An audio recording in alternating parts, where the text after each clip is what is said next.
गरुड़ पुराण की कथा आती है कि यमराज जी एक तोता को देख के हंस गए। तो तोता बोला कोई और हंस जाए तो बात बने भी, यमराज हंस रहा है। तोते के मित्र थे गरुड़ जी, भगवान के वाहन।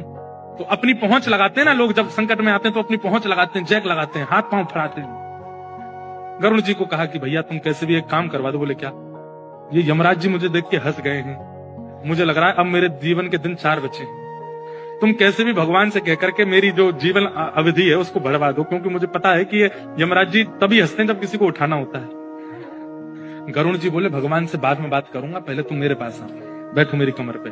गरुड़ जी उड़ा करके उनको 7 समुद्र पार एक गुफा में ले गए और वहां भीतर ले जाकर के छोड़ दिया। बोले यहाँ रहो, यहाँ कोई नहीं आएगा, और ये 2-4-10 दिन यहीं बैठे रहना, सब ठीक हो जाएगा अपने आप। और मैं जाके भगवान, मैं यमराज जी से बात करता हूँ, भगवान को छोटे काम के लिए क्यों बोलना, मेरी पहुंच तो सब जगह है। मैं भी रसातल में जाके यमराज जी से कहता हूँ तुझको नहीं लेके जाएंगे, ठीक है? तोता बड़ा खुश हुआ, बहुत बढ़िया है, मैं यहीं रह लूंगा 4-5 दिन। यमराज जी के पास गए सीधे गरुड़ जी। गरुड़ जी तो भगवान के वाहन है, सब खड़े होते हैं, उनको देख के यमराज जी बोले आइए आइए। कैसे आए? बोले हम बस एक बात कहने आए हैं, फिर हमको जाना है वैकुंठ। हमारा एक मित्र है तोता, वहां का, उसका ये नाम है। बोले अच्छा, तुम उसको देख के हंस गए थे परसों, क्यों हंसे थे? कोई योजना बन रही हो तो मत बनाना।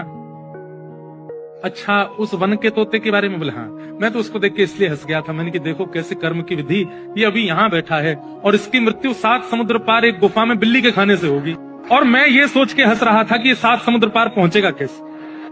तभी यमराज जी बोले देखो देखो आ गया। पीछे देखा तो उस तोते की आत्मा आ रही थी, मर गया। गरुड़ जी बोले मैं ही छोड़ के आया था इसे। आप कौन से जन्म का अब भोग रहे हो आपको नहीं पता है भैया, वो नहीं टल सकती है, इसलिए प्रसन्न रहो, नाम जपो।